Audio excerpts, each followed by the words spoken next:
नमस्कार, आपका स्वागत है इंडिया पब्लिक खबर में और मैं हूं आपके साथ अर्जिता। यूपी में समाजवादी पार्टी का कंफ्यूजन दूर होने के बजाय बढ़ता हुआ दिखाई दे रहा है और साइकिल ढर्रे की बजाय पगडंडी पर चलती हुई नजर आ रही है, जिसे अखिलेश यादव नियंत्रित कर पाने में असफल साबित हो रहे हैं। ऐसी चर्चाएं अब राजनीतिक गलियारों में आम हो चुकी हैं। इन चर्चाओं के पीछे वजह है सपा का टिकट वितरण और उसके केंद्र में है मेरठ। यहां से पार्टी ने तीसरी बार कैंडिडेट बदला है और आगे भी बदलने के आसार हैं। ऐसा क्यों है? मेरठ में सपा क्यों सबसे ज्यादा कंफ्यूजन की स्थिति में है? यहां के सियासी समीकरण आखिर क्या हैं? देखिए सब कुछ इस स्पेशल रिपोर्ट में।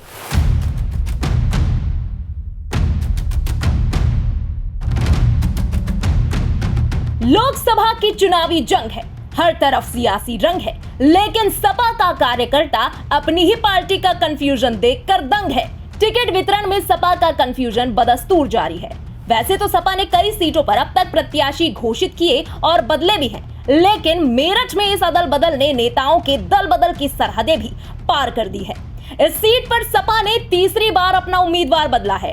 पहले इस सीट पर पार्टी ने भानु प्रताप सिंह को उम्मीदवार बनाया, जिसके बाद भानु प्रताप के बाहरी होने और बीजेपी के मुकाबले कमजोर प्रत्याशी होने की बातें उठी।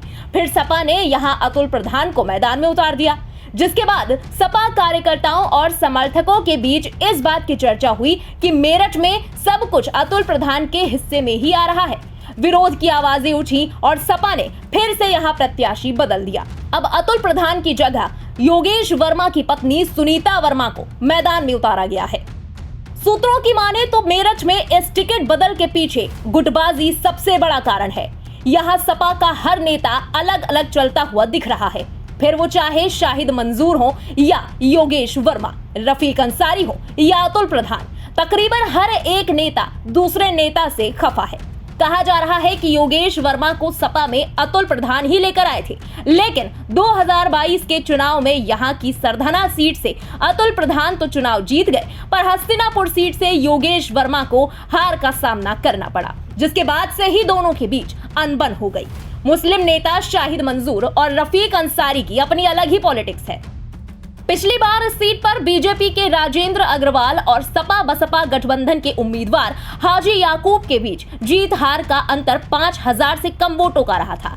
इस बार बीएसपी की जगह सपा के साथ कांग्रेस है। ऐसे में उम्मीद ये की जा रही थी कि इस बार भी यहाँ चुनाव करीबी होने वाला है। बीजेपी को भी इस बात का अंदेशा था, तभी उसने अरुण गोविल जैसे चर्चित चेहरे का सहारा लिया और वैश्य वोटर्स, जो कि मुस्लिम और दलित के बाद यहाँ तीसरी सबसे बड़ी आबादी है, उसे साधने की कोशिश की। जवाब में सपा की तरफ से कंफ्यूजन और गुटबाजी देखने को मिल रही है और ऐसा ही रहा तो कहना गलत नहीं होगा कि मेरठ सीट एक बार फिर विपक्ष के हाथ से निकल रही है। ब्यूरो रिपोर्ट, इंडिया पब्लिक खबर। फिलहाल ये थी मेरठ में चल रही सपा के कंफ्यूजन की कहानी। आगे यहाँ क्या कुछ होगा, इसकी पल पल अपडेट्स पहुंचाएगा इंडिया पब्लिक खबर आपके साथ। फिलहाल इस खबर में बस इतना ही। देश और दुनिया की बाकी खबरों के लिए बने रहे इंडिया पब्लिक खबर के साथ। हमारे YouTube चैनल को सब्सक्राइब करें, बेल आइकन दबाना बिल्कुल ना भूलें।